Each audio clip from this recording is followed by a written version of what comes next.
Welcome to current affair IQ. इसमें मैं आज आपको 2022-23 में जो क्वेश्चन साइंस में आने की संभावना है, जिनकी 90% मुझे लगता है कि ये क्वेश्चन इम्पोर्टेंट हैं आपके एग्ज़ाम के लिए। इसलिए मैं आपको इस क्वेश्चन के 25 क्वेश्चन दूंगा। इन 25 क्वेश्चन को अच्छे प्रॉपर तरीके से आप पढ़ के जाइएगा और ज़्यादा से ज़्यादा नंबर्स आपको साइंस में गेन कर लेंगे आप। तो पहला क्वेश्चन देखिए, why should magnesium ribbon be clean before burning in air. ये एक जनरल क्वेश्चन है, इसको याद कर लीजिएगा। दूसरा, डिफरेंस एक्सोथर्मिक और एंडोथर्मिक, या ये दोनों अलग अलग भी आ सकते हैं। ऐसा क्वेश्चन भी पूछ सकते हैं कि एक्सोथर्मिक रिएक्शन क्या होती है या एंडोथर्मिक रिएक्शन क्या हो सकती है, या दोनों में के हिसाब से इसको पढ़ के जाइएगा। तीसरा क्वेश्चन है, why do we apply paint on iron article. हम क्यों अप्लाई करते हैं, और कोरोजन के बारे में पढ़ के जाइएगा, रेंसिडिटी के बारे में पढ़ के जाइएगा। फिफ्थ क्वेश्चन आता है अपना नेचुरल ऑकरिंग एसिड्स के बारे में, कि vinegar, orange, tomato, milk, lemon, tamarind, इनमें कौन से एसिड्स होते हैं। जैसे मिल्क में लैक्टिक एसिड होता है, टोमेटो में ऑक्जेलिक एसिड होता है ना।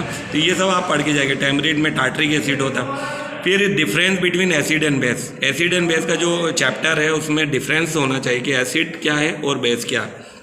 फिर bleaching powder, baking powder, plaster of Paris, इनके आपको फार्मूलेज आना चाहिए लिखने के साथ में यूजेस भी आना चाहिए कि ये यूज़ कहाँ होते हैं।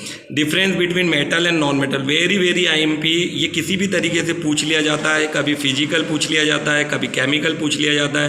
तो इनमें डिफरेंस ज़्यादातर आपको आना चाहिए।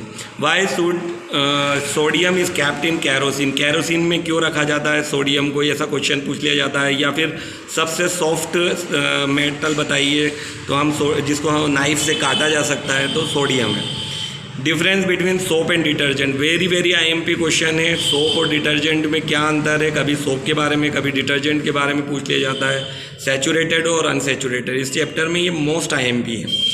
डायग्राम करके जाइएगा अब हार्ट का अच्छा सा बना के, और इसके बारे में एक्सप्लेन करना है। एस्क्रिटी सिस्टम और एलिमेंट्री कैनल, ये तीनों इंपॉर्टेंट है, इनके बारे में लिखना भी है, साथ में डायग्राम बनाना है। फिर डिफरेंस बिटवीन सेक्सुअल और असेक्सुअल रिप्रोडक्शन क्या होता है, रिप्रोडक्शन क्यों ज़रूरी है, why the reproduction is essential. फिर मेंडेलीव का जो एक्सपेरिमेंट है, इस चैप्टर में से कुछ पोर्शन स्किप किया गया है और कुछ पोर्शन आने का। तो मेंडल के बारे में तो पूछना ही पूछना है उन्हें कि मेंडल का एक्सपेरिमेंट के बारे में एक्सप्लेन करिए। दूसरा, यूज़ पी प्लांट क्यों किया, मेंडल ने पी प्लांट ही क्यों यूज़ किया।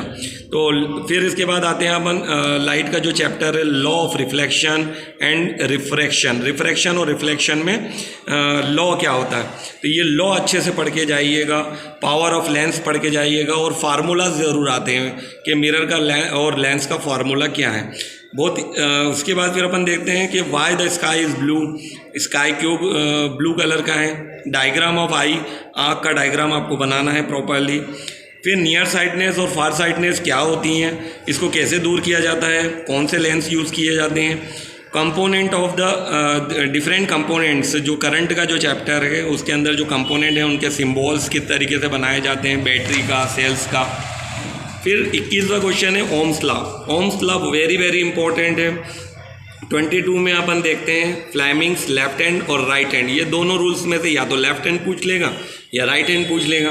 प्रिंसिपल ऑफ इलेक्ट्रिक मोटर और ग्लोबल वार्मिंग, लास्ट चैप्टर में greenhouse effect, food chain और food web.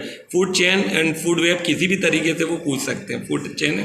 All the best student, I hope you will gain more marks. Best of luck.